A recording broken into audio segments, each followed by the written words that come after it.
بسم اللہ الرحمن الرحیم۔ معزز خواتین حضرات، السلام علیکم ورحمۃ اللہ وبرکاتہ۔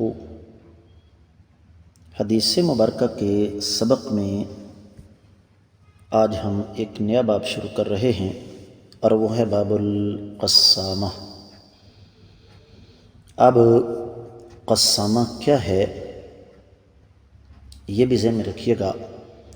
فقہاء کی اصطلاح میں قتل کے دعوے پر جو بار بار قسمیں اٹھائی جاتی ہیں انہیں قسامہ کہا جاتا ہے۔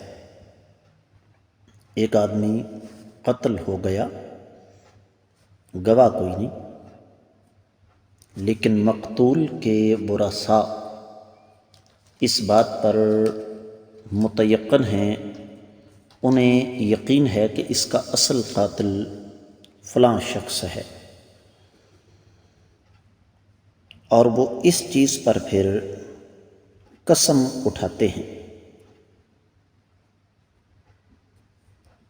یہی وجہ ہے کہ امام ابن عرفہ نے فرمایا القسامۃ حلف 50 یمینا او جزئها علی اثبات الدم، کہ 50 لوگ قسم اٹھائیں اس بات کو ثابت کرنے کے لیے کہ فلاں شخص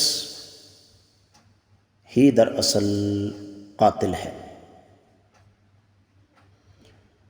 اور اس حوالے سے پھر یقینی طور پر چونکہ یہ ایک بڑا اہم موضوع ہے تو اس لیے اس پر اہل علم نے بہت کچھ لکھا، اس لیے کہ ان قسموں کی بنیاد پر قتل عمد کی صورت میں قصاص یا دیت کا فیصلہ ہوگا۔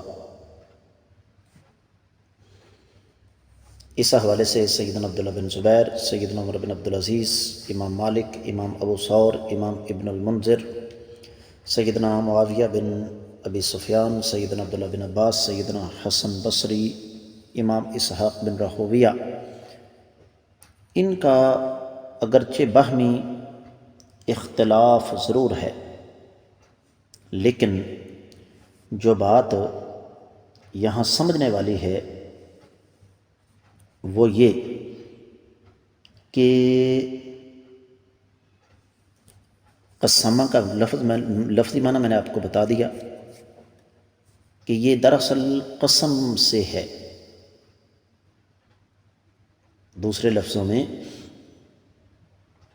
ایک شخص اگر دنیا سے چلا گیا ہے، کسی کے ہاتھوں قتل ہو گیا ہے اور مقتول کے ورثاء آ جاتے ہیں، ایک مسلمان کا خون اللہ کے نزدیک انتہائی زیادہ قیمتی ہے، تو مقتول کے ورثاء آ کر یہ دعویٰ کرتے ہیں کہ ہمارا مجرم فلاں ہے۔